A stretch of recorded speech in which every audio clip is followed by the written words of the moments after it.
Begitulah teman-teman, bagaimana kita tadi selesai membahas tentang gedung PLTA yang dipandu oleh rekan kita Denis dan Om Bejo. Namun ada sisi unik lain dari cerita tentang gedung ini, mungkin lebih berkaitan dengan mistis.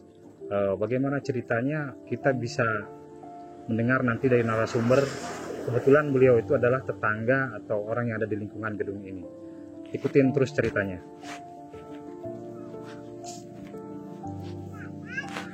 Assalamualaikum teh. Sehat teh, daman.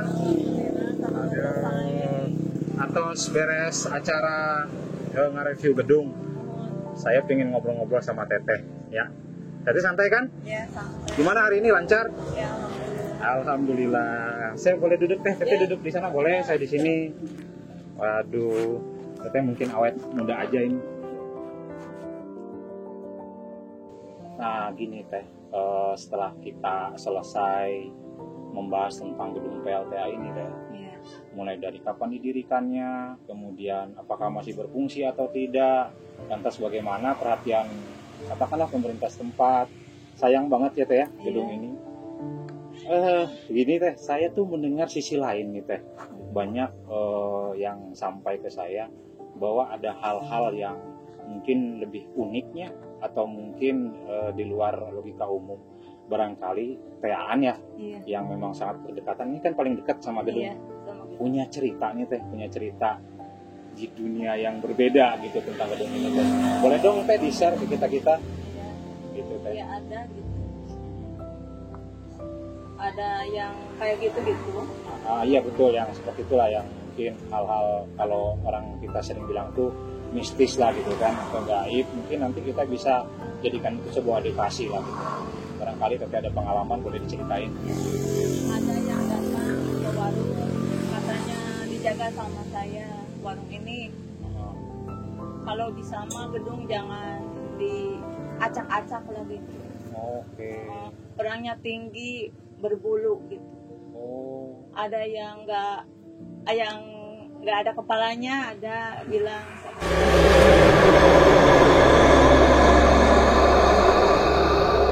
nggak ada kepalanya gitu.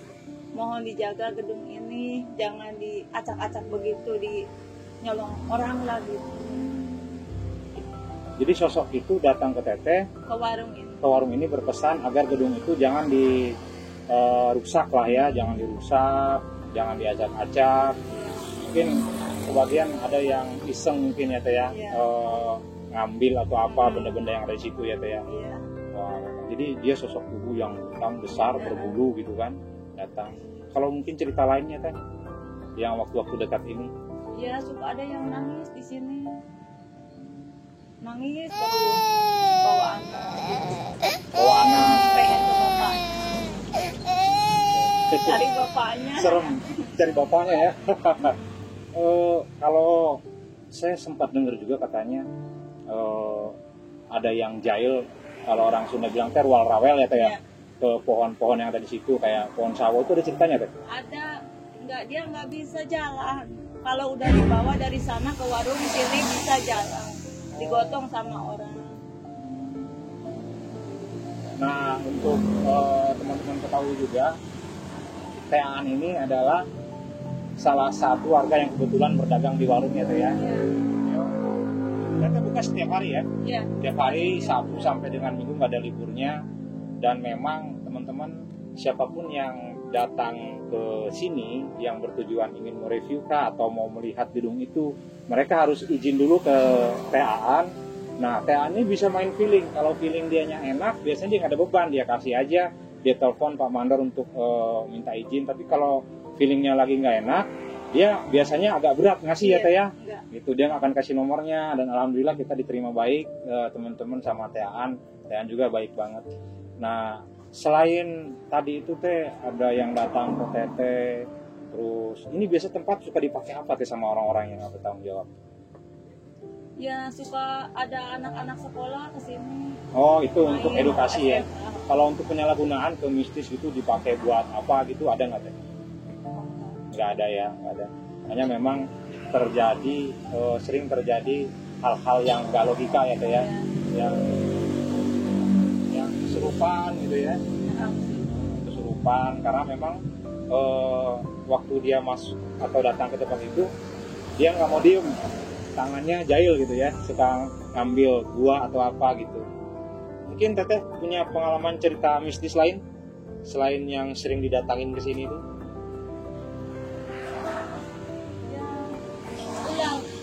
Ular. Ada ular gede banget gitu, kelapa lah gitu ya. Iya. Pakai mahkota bendo itu. Oh ya. Bendo itu namanya mahkota teman-teman. Ada ular hitam gini ke warung, tapi jaga di sini katanya. Oke. Di warung. Tapi kalau orang lihat ular itu pingsan langsung muntah-muntah. Langsung muntah-muntah. Oh, setiap orang yang lihat ular itu di situ di gedung. Di gedung itu. Tapi untuk Teteh mah enggak ya, udah chemistry mungkin. Oke. Katanya juga ada istilah tokek 1 meter itu gimana itu kan? Kalau tokek gaib kan kadang ada, kadang nggak ada. Ada yang gaib. Tapi ada yang datang ke sini nyari-nyari begitu ah? Ada, katanya ada di sini, udah di sana tuh pulang gitu sama Pak Kiai gitu. Tapi pas ke sini nggak ada katanya. Mungkin sebagian banyak nyangka ini Teteh kuncen mungkin ya? Oh, enggak. Orang biasa nggak bisa apa-apa saya. Nggak bisa apa-apa ya. Tapi Teteh batinnya bisa ngelihat gitu kan, maksudnya orang yang memang tujuannya baik atau enggak gitu. Rasa gitu. Oke. Nah, mungkin itu segelumit cerita mistis di balik cerita sejarah gedung ini, teman-teman. Terlepas dari itu, walau alam itu hanya Allah yang Maha tahu. Tapi ada satu pesan dari kami, saya Tean mungkin ya. Janganlah peninggalan kita, ini kan peninggalan bersejarah, ya kan? Betul nggak Teh? Janganlah dirusak, gitu kan? Kita lestarikan sebagai generasi penerus, gitu kan? Oke, kalau memang dia ada penunggunya lah, katakan mistis atau apapun itu, ya biarkan saja, ya mengalir saja ya Teh ya, jangan diganggu gitu Teh, jangan diganggu karena bagaimanapun juga dia punya nilai sejarah yang mesti kita lestarikan gitu Teh. Ya paling nggak mungkin kita bisa jadikan dia edukasi sejarah, wisata sejarah ya Teh ya. Mungkin kalau Tehan ada pesan-pesan buat para penonton nih, ya barangkali gitu ada pesan-pesan gitu tentang gedung ini. Sama apa? Untuk dijaga. Untuk dijaga aja, kalau bisa ada yang ngerawat. Nah, Teteh ini juga kalau bisa ada yang ngerawat, karena kalau dia memang tertata baik jadi tempat wisata kan akan mempengaruhi ekonomi warga sekitar ya Teh ya. Dan satu lagi teman-teman, ini kan bukan dari nilai materinya ya, tapi nilai histori dan sejarah. Saya melihat dan mendengar juga cerita dari Tehan dan yang lain-lain itu sering terjadi pencurian. Iya. Betul ya Teh ya? Nah mungkin malam Kamis, malam Jumat itu 2 hari itu kebongkaran di sana. Kebongkaran ya Teh? Di gedung. Oke. Ya mudah-mudahan kedepannya pemerintah lebih memperhatikan lagi bahwa ini tidak hanya sekedar gedung bekas, bahwa ini adalah gedung yang bersejarah, salah satu gedung besar di Kabupaten Subang. Mungkin begitu Teh ya. Nah begitulah teman-teman cerita singkatnya ini sebagai bahan renungan juga dan didikan juga buat kita bersama. Teteh hatur nuhun pisan, makasih banyak waktunya udah diganggu dan terima kasih juga udah ngasih kita kesempatan untuk nge-review gedung ini, mencari tahu bagaimana sejarahnya dan lain sebagainya. Ya mudah-mudahan sedikit cerita kita ini ada yang ngedenger dan ada yang memperhatikan agar gedung ini bisa jadi terawat lagi ya Teh ya. Itu aja mungkin Teh. Punten sudah ngawagel waktosna ieu. Teteh juga usahanya yang lancar. Gitu ya. Mungkin begitu aja cerita kita, kawan-kawan. Sampai ketemu lagi di episode yang akan datang. Assalamualaikum warahmatullahi wabarakatuh.